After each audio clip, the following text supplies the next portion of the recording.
नमस्कार दोस्तों, आप हैं अपनी ही गुड लिविंग चैनल पे। और भाई वीडियो की शुरुआत सुंदर सुंदर फूलों के साथ। लेकिन दोस्तों, जैसा कि अब हम सबको पता है मॉनसून का मौसम चल रहा है। वो अलग बात है, कहीं पे बरसात हो रही है, कहीं पे नहीं हो रही। लेकिन फिर भी जैसा कि मौसम के अनुसार वीडियो बनती रहती हैं, तो कुछ जगह तो बहुत बहुत अच्छी बरसात हो रही है, जैसा कि मैं कमेंट्स पढ़ती रहती हूँ। और कुछ जगह भी हमारी जैसी जगह अभी सूखी हैं, लेकिन फिर भी 2-4 दिन में छींटे पड़ी जाते हैं।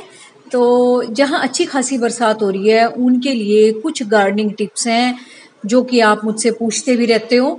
और जहाँ पे भी लगातार बरसात हो रही है उनके लिए भी है, तो वीडियो एंड तक देख लेना, है ना। कुछ काम की बातें शायद आपके लिए भी हों, और क्या पता जाने अनजाने में कौन सी अच्छी बात निकल जाए जो कि आपके काम की हो जाए।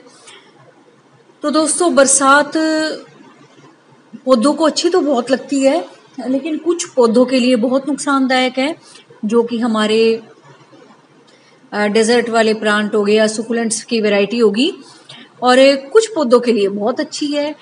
और जो दोस्तों हमारे एवरग्रीन प्लांट हैं या फूलों वाले पौधे हैं, हमेशा खिलने वाले फूल हैं, उनके लिए बरसात बहुत अच्छी होती है।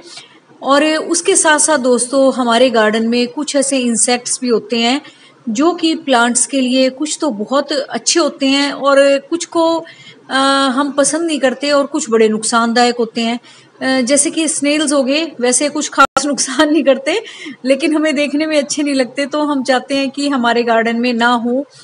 तो उसके लिए मैं लगातार आपके लिए वीडियो बनाती रहती हूँ, बहुत सारे ऐसे उपाय भी बताती हूँ जिससे कि आप इन स्नेल्स को या ऐसी ऐसी चीज़ों को अपने गार्डन से दूर रख सकते हैं। उसके लिए आप बेकिंग सोडा का भी यूज़ कर सकते हैं, एप्सम सॉल्ट वाटर का भी यूज़ कर सकते हैं, और विनेगर का भी यूज़ कर सकते हैं। तो इन सब चीज़ों की स्मेल से ये चीज़ें दूर रहती हैं। और रही जैसे हमारे गार्डन में ये समझ लो स्पाइडर माइट्स का, मिली बग्स का, इनका अटैक होता है, तो उसके लिए मैं हमेशा वही बताती हूँ कि जो सोप वाला वाटर होता है, सोप वाला जो लिक्विड सोप होता है, माइल्ड वाला, जो कि हम बर्तन साफ करने के लिए यूज़ करते हैं या हैंड वॉश के लिए यूज़ करते हैं, वो आप यूज़ कर सकते हैं। और आंट्स की, जैसे आप पूछ रहे थे कि इस वक्त ना आंट्स के बिल बहुत बनते हैं, क्यों? उनके बिलों में पानी भर जाता है और फिर वो इधर उधर गमलों में बिल बनाती हैं बचने के लिए। तो उसके लिए भी आप ब्लैक पेपर पाउडर का यूज़ कर सकते हो। और हल्दी का पाउडर तो सबको पता ही है, इन चीज़ों को वैसे दूर भगाता है। दालचीनी का पाउडर हो गया। तो इन सब चीज़ों को स्प्रिंकल करने से ये चीज़ें अपने आप ही थोड़े दिन में चली जाती हैं। और तीसरी बात दोस्तों, कि जब भी बरसात होती है उसके बाद जब धूप निकलती है ना, वो बहुत तेज़ और बहुत चमकीली निकलती है, और वो कुछ पौधों के लिए बहुत नुकसानदायक है। जो हमारे बहुत सेंसिटिव प्लांट्स हैं, रोज़ वगैरह हो गए जैसे, तो इनके लिए बहुत नुकसानदायक है। इनके पत्ते बर्न हो जाते हैं। जो हमारी बेलों के पत्ते हैं वो भी बर्न हो जाते हैं, बजाय कि अच्छी खासी मात्रा में उगने के, है ना। उनके लिए नुकसानदायक ही होती है इतनी तेज़ धूप। तो उससे भी आपको अपने पौधों को बचाना है। और दूसरी बात, जो भी प्लांट्स आपने ये समझ लो कि धूप से बचाने के लिए, ज़्यादा तेज़ गर्मी से बचाने के लिए शेड में रख रखे थे या जिन्हें छुपा रखा था, लेकिन उनको बरसात का पानी अच्छा लगता है, अब उन्हें बाहर निकाल दो। और हो सके तो दोस्तों उनकी कटाई छटाई कर दो, जैसा कि मैंने भी परसों भी हमारे यहाँ बरसात हुई थी। तो मौसम तो बहुत पहले दिन से ही हो रहा था, फिर मुझे लगा मुझे ये काम कर देना चाहिए। फिर मैंने बहुत सारे पौधों की प्रूनिंग भी की और गुड़ाई भी कर दी। जो बच गए थे, फिर उस दिन बारिश नहीं हुई, फिर मेरे दिमाग में था कि अंधेरा ही हो गया था कि नेक्स्ट डे मैं इनकी करूँगी, फिर मैंने जल्दी जल्दी उनकी कर दी और फिर थोड़ी देर में बरसात हो भी गई। तो यही आइडिया मैं आपको दे रही हूँ कि इस वक्त आपने क्या करना है, पौधों की गुड़ाई भी करनी है। और जो दोस्तों अनवांटेड ब्रांचेज हैं या जो ऐसी ब्रांचेज हैं जिनकी पत्तियां अब गर्मी में झुलस गई थी और आपको देखने में नहीं अच्छी लग रही, बिल्कुल उनको कट कर दो, क्योंकि बरसात का पानी डालने से नई नई ब्रांचें भी निकलेंगी, नए नए पत्ते भी उगेंगे, और आपका जो प्लांट है वो पहले से ज़्यादा हेल्दी हो जाएगा। तो मेरे गुलाब में भी ऐसे ही हो रहा था, आप देख भी रहे थे, है ना। बहुत सारी पत्तियां बर्न हो रही थी, चल तो रहे थे, लेकिन उनकी और अच्छी ग्रोथ के लिए फिर मैंने यही काम किया। गुलाब में फिर मैंने थोड़ा थोड़ा ब्लैक पेपर पाउडर भी डाल दिया और गुड़ाई के साथ साथ मैंने उनकी प्रूनिंग भी कर दी। तो यही काम आपने भी करना है। और नेक्स्ट जो बात है वो है ये कि आपने अब अपने पौधों की कटाई छटाई के साथ साथ, गुड़ाई के साथ साथ, अगर आपको अवेलेबल होती है खाद तो वो भी आप अब डाल सकते हैं। क्योंकि अब गर्मी से तो देखो, बरसात में जहां बरसात हो रही है वहां तो बढ़िया है, जहां नहीं हो रही है वहां भी हो जाएगी, मौसम तो चल ही रहा है।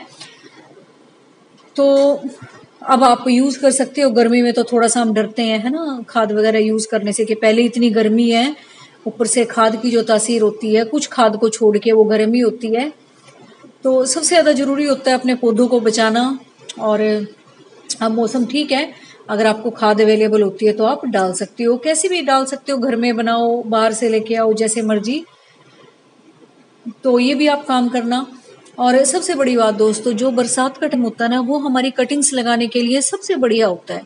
जिस भी मेरे बहन भाई की कटिंग गर्मी में नहीं चलती, या जिनको बड़ा शौक है, वो लगाते ही रहते हैं, लगाते ही रहते हैं, है ना। और फिर कई बार ना उम्मीद से हो गए, हम मुझे बता भी देते हैं कि हमने इतनी बार लगाई, लगी नहीं, लगी नहीं। तो ये टाइम देखो सबसे परफेक्ट होता है, बरसात का ना सबसे बढ़िया टाइम माना जाता है। ये समझ लो, जुलाई या अगस्त से लेके अक्टूबर नवंबर तक का टाइम कटिंग्स लगाने के लिए बढ़िया माना जाता है। वैसे जो परफेक्शनिस्ट होते हैं कटिंग लगाने में, उनके लिए तो सारा साल कोई भी दिक्कत नहीं होती।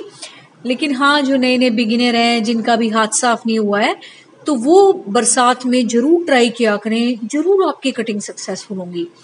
अगर आप 10 कटिंग लगाते हो, उसमें से 5-6 कुछ तो होंगी ना, मतलब ये समझ लो ना से कुछ तो होगा। तो और आपका कॉन्फिडेंस भी बढ़ेगा, फिर आपको और अच्छा लगेगा गार्डन में काम करना, गार्डनिंग का शौक पालना।